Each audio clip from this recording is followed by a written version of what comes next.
Right.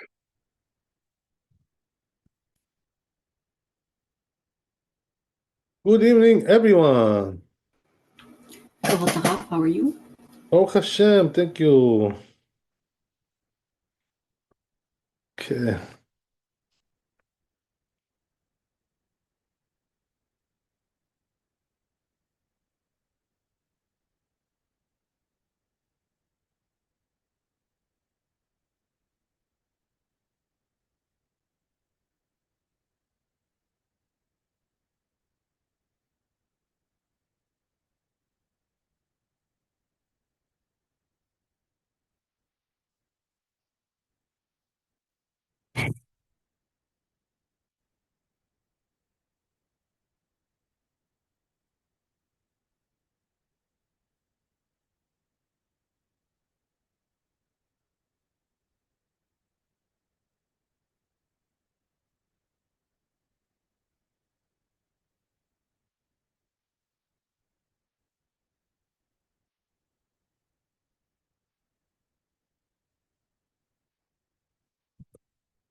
Yeah, so we're talking about all these kinds of opinions here. Um, and our topic is Maim and Tzaim, right? As we said, which is the water that you wash with in the middle of the meal. When it's necessary, when it's not necessary, when it's optional, so forth and so on. So we'll continue in the Beit Yosef here.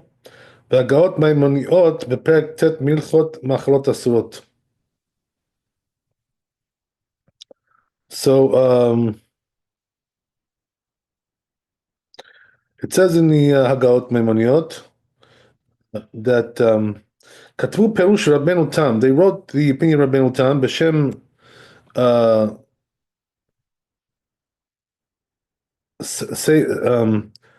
ספר, ומי הוא כתבו בשם הסמ"ק. So they wrote the opinion of רבנו תם, and then they wrote the סמ"ק. צריך עיון ברוטב של בשר, right, regarding, if there's broth, which is, from meat. שיש בו בשר מושך המים בפה. So it says, right, that when you have their meat,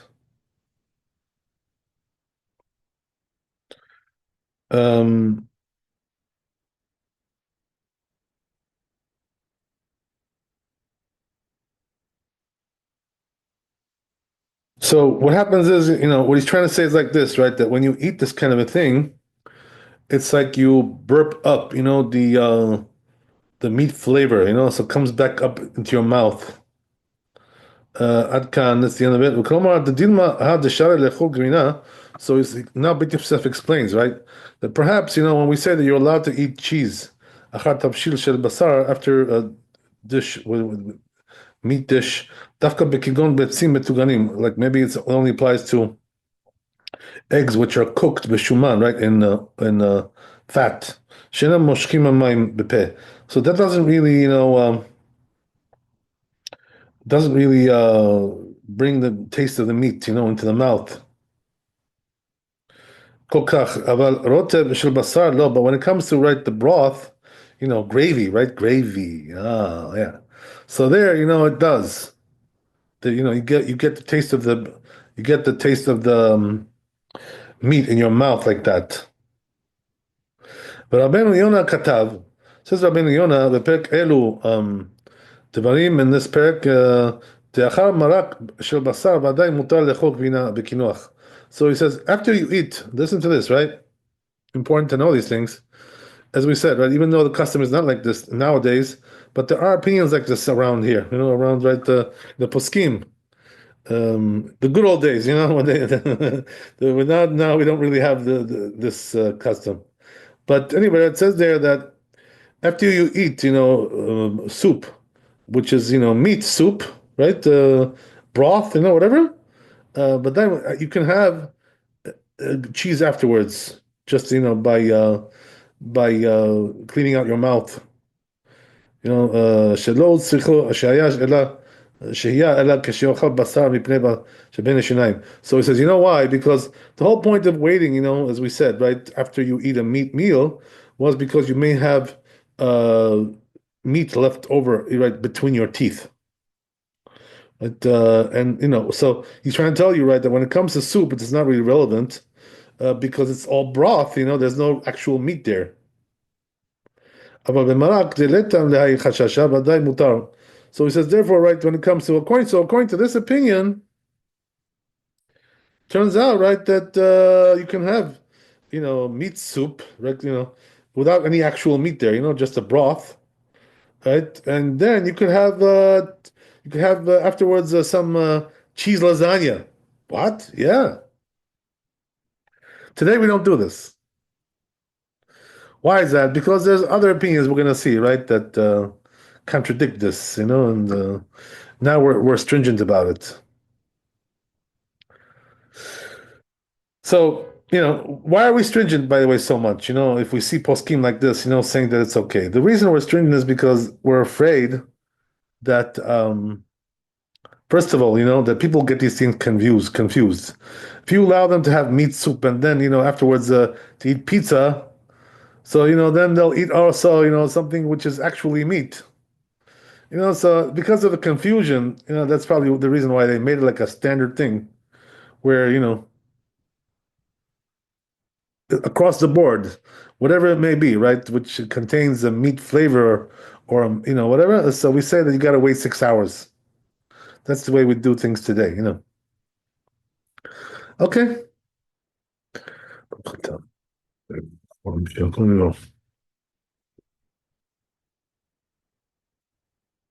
So let's move on.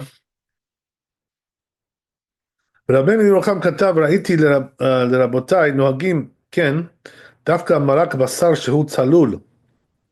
Right, so Rabbeinu Yerucham says, yeah, that's only regarding, like when you have soup, which is like totally, just broth.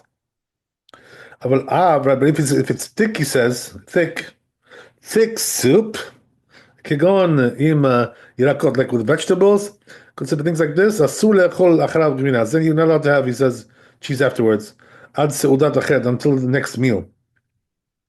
שמא יש במרק בשר. Why? Because he says, we're concerned that maybe that meat has little pieces of maybe that soup has little pieces of meat inside also. Could be, you never know.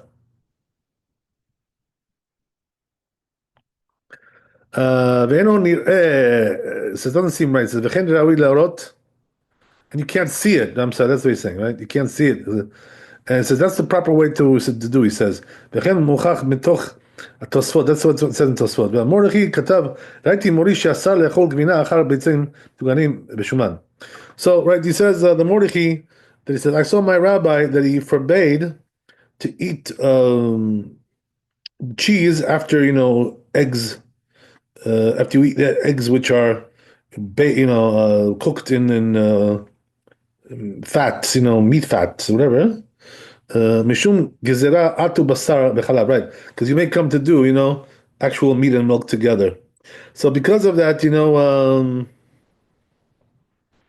as we said, right, we're stringent nowadays. וכן נהגו העולם שלו לאכול גבינה אחת תבשיל של בשר כלל. So there you go, right? Bet Yosef says, right? Bottom line is, the custom is, after eating, any kind of dish which has the flavor of meat inside, even though it's not the actuality, we're not allowed to eat the cheese afterwards, right? No more, no pizza there. That's the way it goes. מי הוא אם אין בשר בתבשיל אף על פי שנתבשל בקדרה שמבשלים בבשר לא נהגו להחמיר מותר לאכול אחריו גבינה. But it says, however, if there's no meat whatsoever in that dish,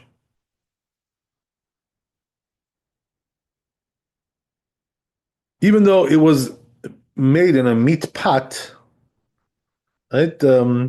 that that's okay. You don't have to wait 6 hours. And that's the halakha, by the way. It's good to know this. In other words, if you take a meat pot, right, you always make meat inside there, right? And now you cooked something parve. Let's say you made some pasta in there. So now, right, the question is, can you have that pasta, with the cheese, right? And the answer is yes, because there's actually no meat inside. It's just that it's a meat pot. So that we don't mind.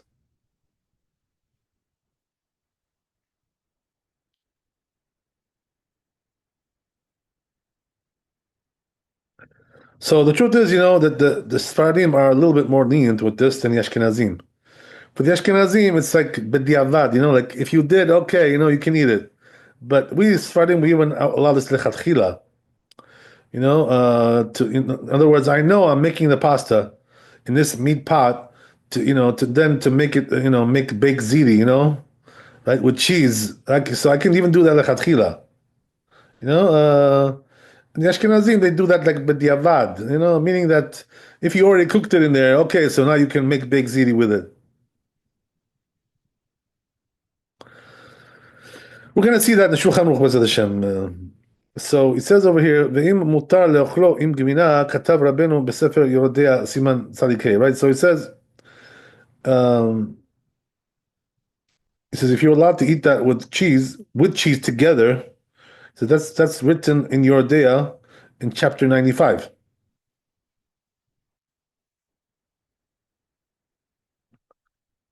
Okay, great. So we'll go into Shulchan Aruch here.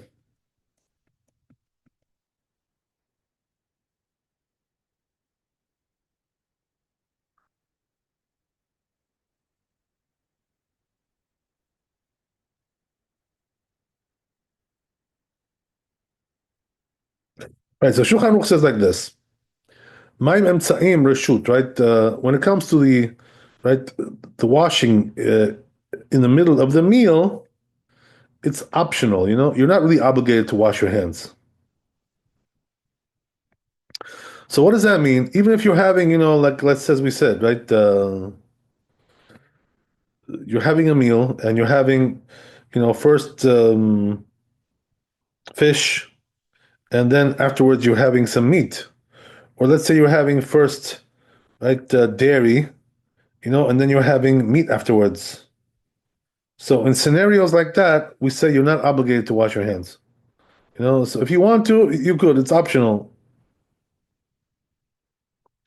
So why is that? We already said, right? The reason is because we're not really concerned that there's actual right meat on the hands. There may be some grease there, a little bit, right? But not the actual meat. So therefore, we're not so concerned about that.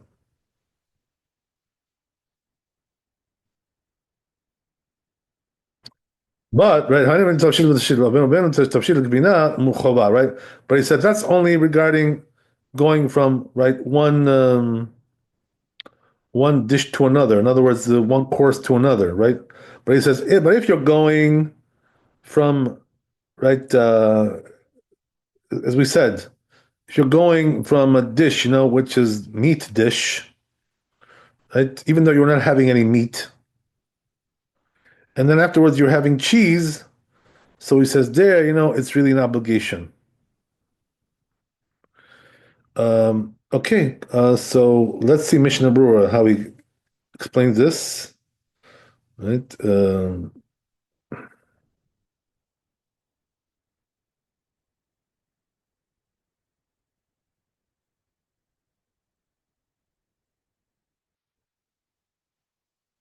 So Mishnah Brura says, right, that according to their custom, in other words, the Ashkenazi custom,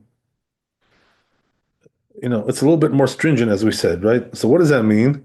He says that if you're having first cheese and then afterwards, some kind of a meat dish, you should wash your hands according to their custom, according to the Ashkenazi custom. But when is that? If you're really touching the food with your hands, right? But if you're eating with a fork, then it's not necessary.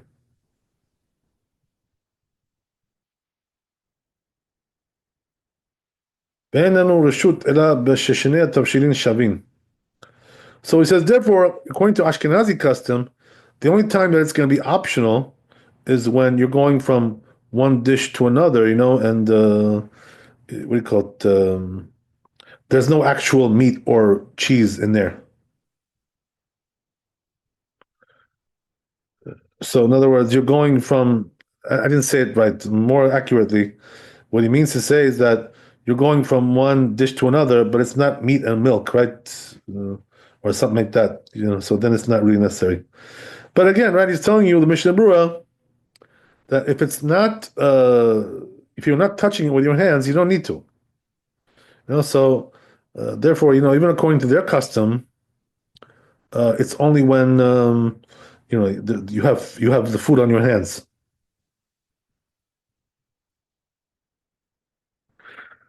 Okay, great. Let's move on.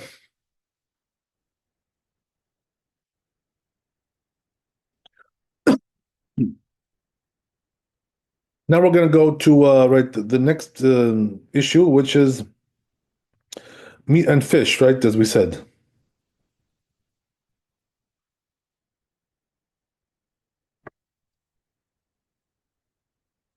also important, right? Especially on Shabbat, we do that, right? All the time.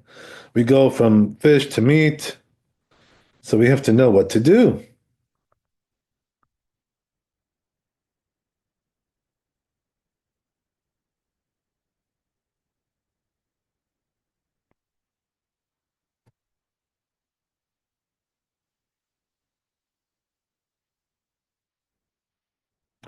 So he says over here, right?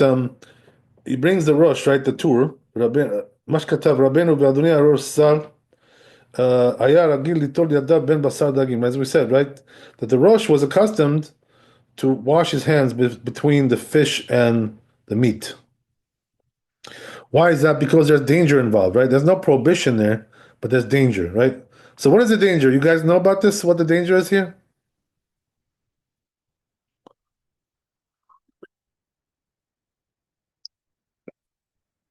So the danger is that they say in the Talmud, that this can cause tzarat, it's like a form of leprosy, whatever, if you eat uh, meat and fish together. So therefore, right, to avoid this, you have to make sure that, you finish one and then start the other, right? And nothing in between. Your hands are clean, right? Your mouth is clean, and you can go and dig into your other dish. Right? That's what the Rosh was accustomed to do. הכל בו כתב שגם הרם היה נוהג כן. So he says also the Ram had this custom, מזה הטעם, for the same reason, ולא פירש מהיכן למד הרם כן. So he says he doesn't explain where the Ram got this. ונראה שלמדו מן הגרסין על פרק כיצד צולין. So he says probably they learned it from the Talmud, right? פסחים עין ו' עמוד ב', ההיא ביניתא דאטביה בהדי ביסה. So what does it say there, right? In Psachim, it says that they put together in the oven, right, some fish and eat meat, and they roasted it together in the same oven, right? So it says Asrar Abba miparzakia lemechla bekotcha. So he forbade to eat that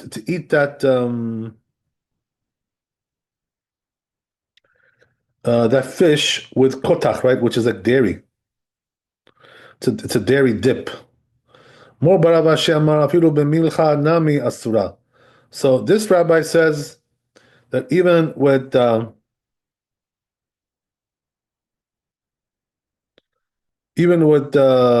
salt, it's forbidden. Why? Because it's bad. It causes bad breath. For and also tzarat. Rashi explains the itvia bahadabisa betanur chad. He roasted, right? Rashi says, as we said, he roasted meat and right this fish in one oven. So he says it causes tzarat, as we said, right? Okay, so let's see Shulchan Aruch, right? How he dissects this, right? See how he summarizes this whole thing.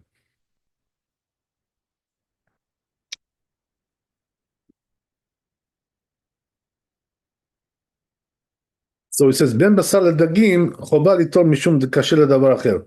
So it says you do have to wash your hands between fish and meat, right? Because of the danger involved, right? As we said. So danger is more dangerous than prohibition. But right, this the poskim say, right, this only applies if you're eating the fish with your hands, right? But if you're eating the fish with a fork, right, so then there's no issue there because as we said, right, your hands are clean, so you don't need to wash your hands. For what to wash your hands? You didn't touch the fish. So this only applies if you touched it, right? And you have some fish on your hands, right? Or you have some meat on your hands, whatever it is, right? You got some residue going on there. But if you eat, if you're a cultured guy, right, and you eat with a fork, you don't need to do this.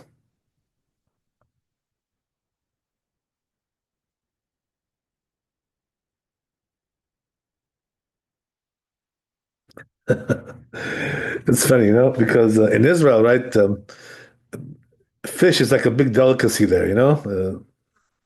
People are really into fish over there in Israel, and they know how to cook it really, really good. Like, they have the best recipes over there. It's not like here, like fish has that funny taste and funny smell, right? They know how to get rid of all that stuff. They know how to fix everything, so it comes out like succulent, the fish. So, right, it's a big thing in Israel, whatever. But anyway, right, it's funny because some of these fish, that they have, which are like with bones and everything, so, they eat it with their hands, because they have to remove the bones, like, from it. So, so if you're eating like that, right, with your hands, the old-fashioned way, so then you really have to wash your hands, right? That's what I'm trying to say. That's a different story. But if you're, eating with a fork, as we said, right, no problem. So, yeah, it's funny, a friend of mine told me that Baba Sali, the famous, right, tzaddik that we had 50 years ago, he used to say that, he would say that the proper way to eat the fish is with your hands. But why is that? Because he meant to say, right, that this way, you can get rid of the bones. Yeah, you don't eat that kind of fish with a fork, it's just, it's not practical. So whatever, there's all kinds of things there. Okay, anyway, I won't go too much into this. Let's move on. So bottom line, right, as we said, just to summarize all this, right, it's because this is very practical, things, that we need to know. So as we said, right, number one, from one dish to another, right, it's definitely not obligation to wash your hands. It's optional if you want to, right? You're a clean guy, you're hygienic, right? Whatever, God bless you, right? It's all good. But then we have the actual, case where, you're going from like a meat dish, to cheese, right? So there, it's really becomes like an obligation. But the same thing, it's only really if you're touching the food, as we said, right? If you're not, you're fine, right? And also, right, if you're going from cheese to meat dish, so there, right, we said the Ashkenazim are stringent about that, and the Sfaradim apparently they're not so stringent about that. Anyway, the point is, if you want to have like a good rule, the rule is if your hands are grimy or filthy or whatever, wash your hands, right, and then go to your other course, with your other substance there. But if your hands are all clean, you didn't touch the food, you're good to go, right? No problem, right? Whatever, it's all good, it's all good.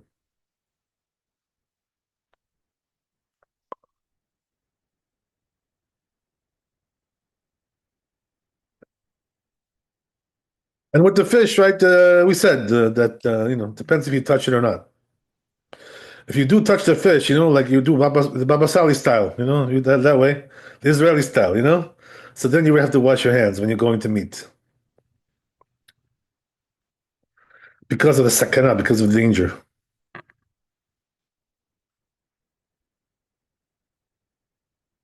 Okay, great. Let's move on.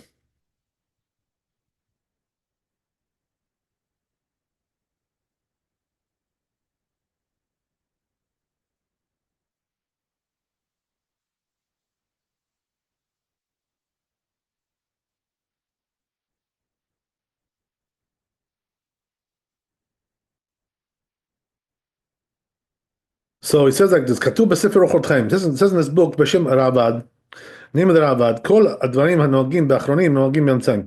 So it says, whatever we do, when it comes to מים אחרונים, right, the final waters, the same we do also on the middle waters, שבין גבינה לתבשיל, which comes between the cheese and the meat dish, right? בין להקל בין להחמיר, whether it's stringent or right, lenient, חוץ משפשוף בגופו, right? Except when it comes to um, rubbing it to your body or rubbing it to the wall, right? Or bekotel, or besechadat, or when it comes to right, being distracted. שפוסטים באמצעים, that disqualifies when it comes to the middle waters, not postim באחרונים, but it doesn't disqualify when it comes to the final waters. מפני שעדיין רוצה לאכול בידיו צריכות שימור. So he says, right, that because that he still wants to eat, and his hands need to be guarded, וחוץ מניגוב הידיים, and also, except when it comes to drying the hands, שאף האמצעים צריכים ניגוב כראשונים. So he says, you know why? Because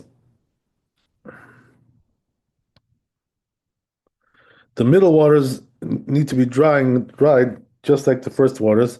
חוץ משאר משקין, also when it comes to other drinks, other right, liquids, שאינם כשרים לאמצעים, which are not good for middle water, מפני שהם שמנים, because they're fatty, וצחים, right? And they're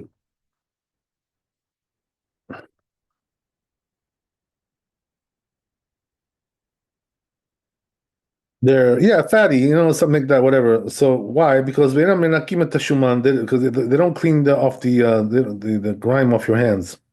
Veta machal, and also the food. The Katav od shami, he writes furthermore there, for shavin elu leelu.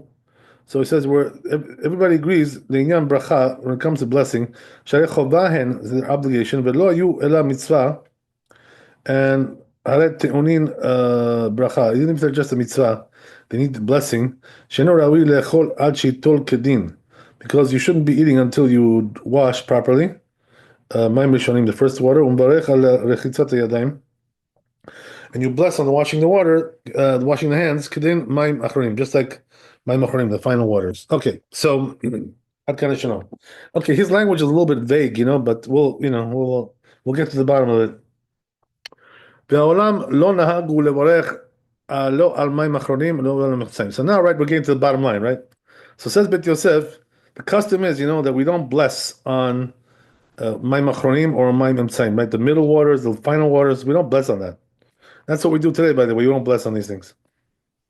Well, Siman, so in other words, what this rabbi said just now, we don't go like that. Yeah. Okay, so וזה לשון הרשב"א, that's the language of Rashba בתורת הבית. מים אמצעים, middle waters, he says, ניטלין בין בכלי, בין בכלי. You don't really need a utensil for this, right? A vessel. You can just wash your hands, from the tap, whatever, right? Whatever it might be. From a spout. Um, but dinam kedin mayim achorim. So it's like the final waters. Mayim achorim also doesn't need to have a vessel. Lechol hadabar in every way, he says ve'terim alehem shetzrichim niguv k'mayim rishonim. So it says furthermore, right, beyond that, they also need to be dried, right, like the first waters. So okay, katab bahag, says bahag, she'ochel basar mutar lechol acharav gvina miyad. Right, he brings the bahag who says that if you ate meat, you're allowed to have uh, cheese afterwards right away, right? So according to this opinion, the bahag, you don't have to wait 6 hours like we do, you know? But we don't paskin like this. כן כתבו התוספות ראש, that's what said תוספות ראש, פר כל הבשר בשם רבנו תם, in same name תם, right? So Rabbeinu Tam also says like that, just like the Bahag. בשם הלכות, can you imagine if this was our custom, you know? We could eat right away after meat, you know, we could have cheese, right? That would be quite a thing, you know, but we don't do that.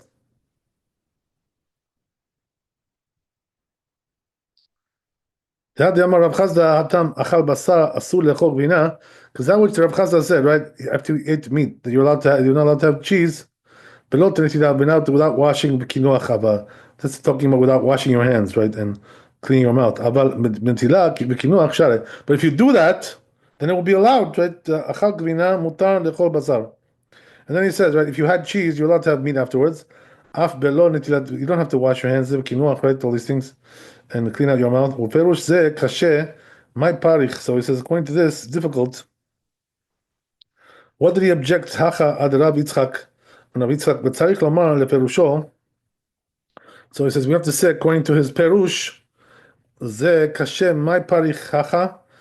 Difficult, right? What does he object here? Ad Rab Yitzchak, but tzarich lomar leperusho deniyan netilat yadayim en dil chiluk ben basar tchila ugvina tchila.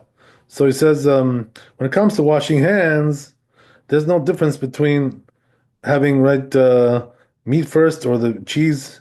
Megabe kinoach tafka, it says also regarding the drying the hands. Yesh chiluk. There is a difference. Ve'olam na'agu shelo lachol gvina achar basar klar. Right, but he says now, right, as we said, right, the custom is not like that. So what does that mean? We don't eat cheese after meat, right, at all. Period. Right. That's the Bet Yosef tells you here. Ve'afilu achar basar of even if it's chicken, right? You know, right, fowl. The Siem Rosh, Rosh says, "En Shanot minhag ad kan." It says, "Don't change this custom." In other words, don't try to now go according to these other opinions, right? Forget about that. Now the custom is we don't do it. Period.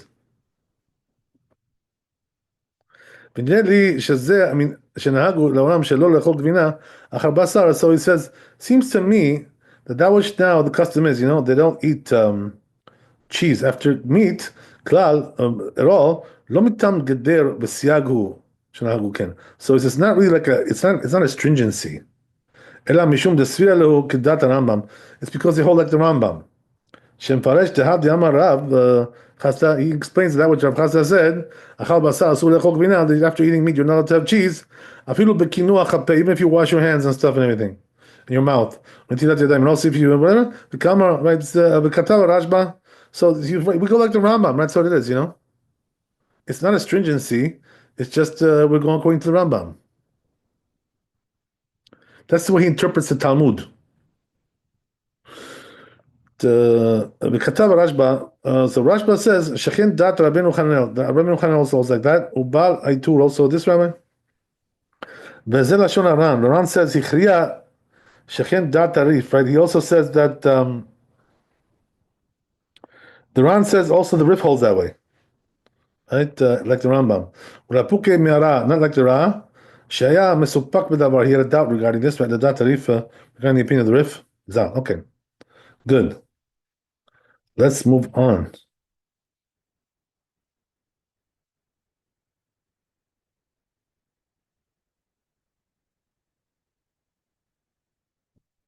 Okay, this is a big bit Yosef, so we'll see what we can do with this. No guarantees we're going to finish this today. It may take us another day. No, it's okay. We got time. We're not going anywhere. Okay, so anyway, let's get started. Let's dig into it.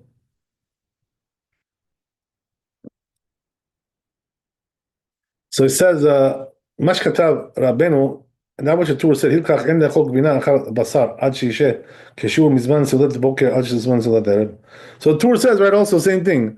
You shouldn't eat cheese after meat, right, until you waited, the time that it takes to go from breakfast, to dinner, right? In other words, that's why we say 6 hours. Right? That's pretty much what it is. In those days, by the way, let me just fill you in a little bit, right? In those days, people had two meals only. They didn't have three meals. Like, we're Americans, we're spoiled. So we eat like three meals a day. In those days, they had two meals. There was the morning meal and there was the evening meal. That's it, right? Honestly, to be honest with you, I don't even know why anybody needs three meals anyway, except on Shabbat. That's about it. And even on Shabbat, the truth is, right? Nobody wants to eat the third meal. We just do it for the mitzvah. Otherwise we wouldn't even have it. So you get the point. If it wasn't for the mitzvah, believe me, I would skip it every time. I have no desire for the third meal on Shabbat. Because of the mitzvah, I force myself. That's what it is basically.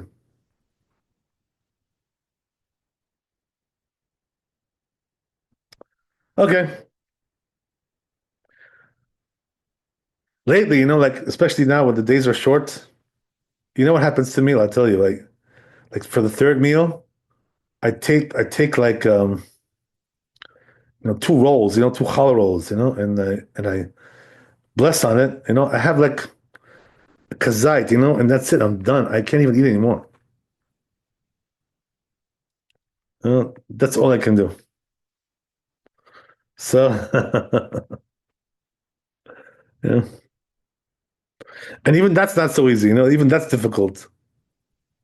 I force myself. Okay,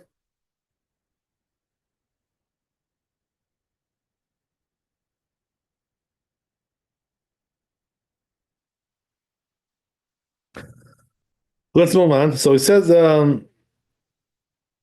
Sham Pek Kol Basar, right? Amar Morukva. So that's where the 6 hour rule comes from. We're talking about from the morning meal till the evening meal. How much time is that? So, right, says the Rambam, we're talking about 6 hours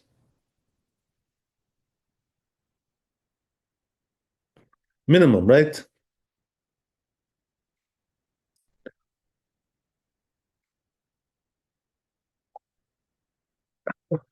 But the other opinion, right, which we said was the Bahag and the Rabbeinu Tam, what they hold is that when the Talmud says, you shouldn't have um, cheese after meat, they hold that that's only, if you don't wash your hands. But if you do wash your hands and you clean out your mouth, no problem. Right? That's the way they hold. That's the way they learn the Gemara.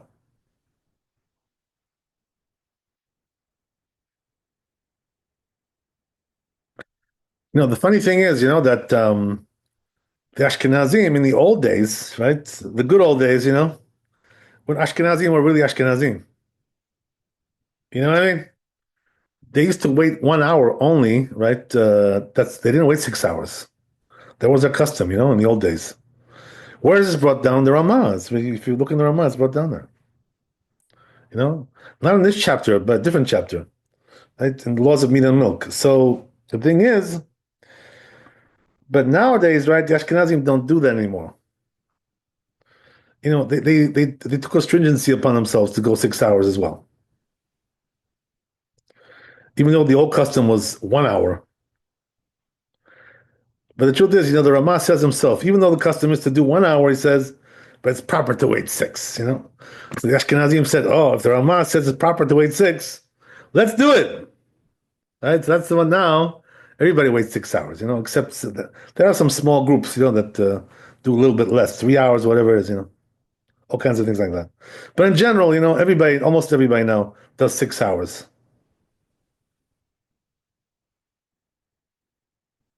Okay, just letting you know, right? Filling you in there, so you should know. Then he goes on, Sham per kol basar, Amar Murukva, Ana beha milta, Chala bar chamra. Also, this is a very interesting Gemara that he brings here, right? Just to give you a little bit, right, heads up here, right? What's going on here with this Gemara? This Gemara is saying that there were several rabbis, in the Talmud, that were stringent about this, even more.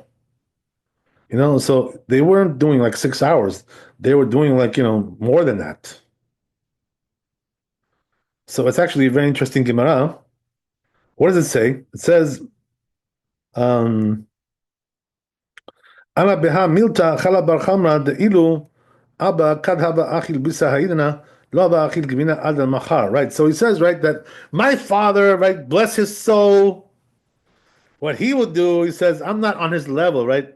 I'm not that high. He says, my father, bless his soul. What he would do is, if he would have meat for dinner, right, he wouldn't have cheese until, breakfast the next morning. That's what he used to do. So he says, I'm not that religious like him.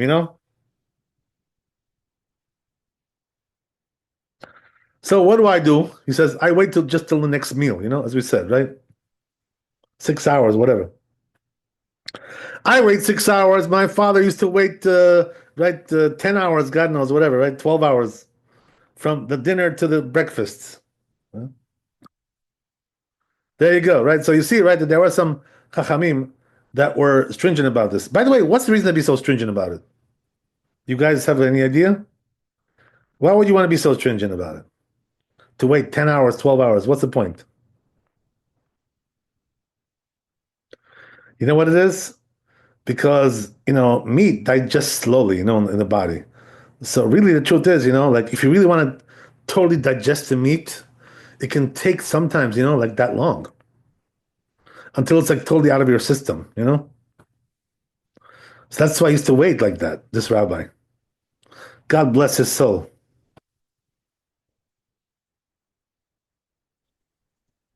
Slim Jims can take 11 years to get out of your digestive tract. What, what is the Slim Jim? I'm sorry. Can you teach me what the It's a snack I used to eat when I was not keeping kosher. I didn't Oh, know it's what a was snack. kosher. Yeah, Oh, and they dang. go inside your intestines and they can take 11 years to get out. It was Oh so, Lord, my God. don't eat those. Oh Lord. Wow, wow, that's something. All right, there you go. So that's the whole thing, right? And right on the other hand, right, just the opposite. Why don't we wait so long? When it comes to, we don't wait anything. And like when it comes to cheese and then meat, because dairy digests very fast. That's what it is. So there's no reason to wait so long. Doesn't that's the whole thing. All right. So when men were men, they would wait until the breakfast. Can you imagine? Oh boy, oh, can't tell you. God bless them. All right. So good.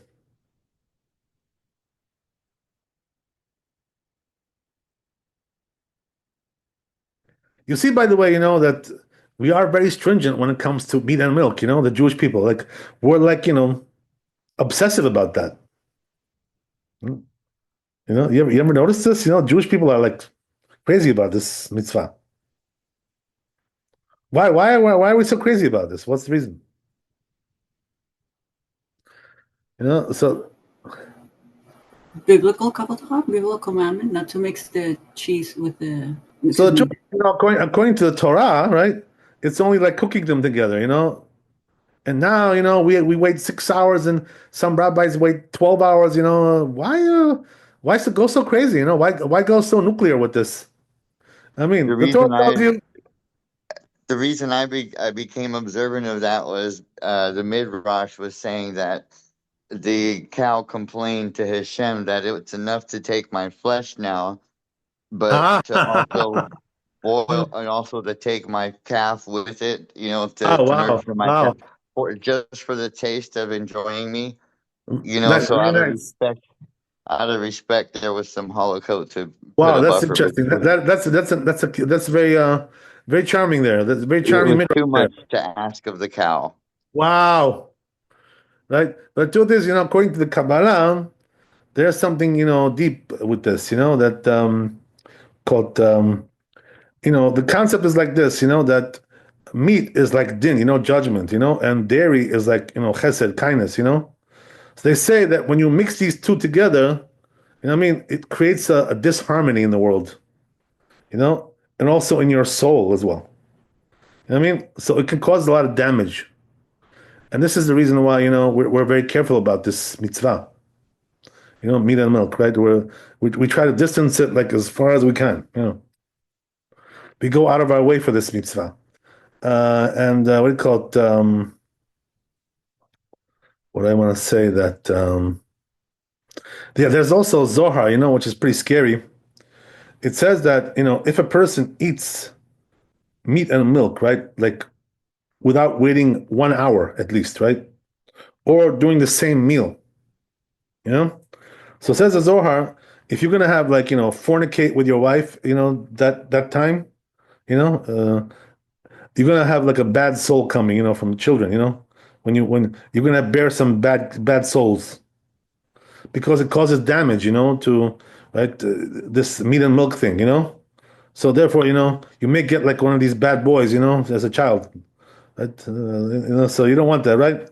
So that's why, we have to be careful about that. So meat and milk, can cause great deal of damage to you and to the world and to yours, whatever. So that's why the rabbis, were so stringent about this. They made so many decrees and stringencies about this mitzvah, because they knew what the danger was, how dangerous it actually is. That's the thing. Okay, so I guess, Mr. Hashem, thanks for coming. We'll continue next time. Be blessed with wealth and health and happiness. Laila Tov, Chazak Baruch. Right, and Baruch Hashem, we're getting some Arab good news about what's going on in Israel, what's going on there. A lot of good things are happening. Baruch Hashem. It's like wow, it's like you would never think Hashem would give us so much, but He's giving us some bonuses over here. If you know what I mean. If you take a look, what's going on? Wow, there are some interesting things happening. So we'll see where it takes us. B'ezrat Hashem. Hopefully, we'll come to Mashiach very soon. B'mehera v'yameinu amen. We'll see you tomorrow. B'ezrat Hashem. Chazak Baruch. Kavod Harav, thank you so much. God bless. Rabbi, what you're saying about the meat and the gevura is right, because when they want to make a pit bull or some dog mean, they give it meat. Okay, all right, sounds good to me. Have a good night, Rabbi. Just when you come to visit me, don't bring the pit bull, Michael. I don't have the animals. I don't have... I'm joking. I'm joking. Yes, Okay. sir. Okay. That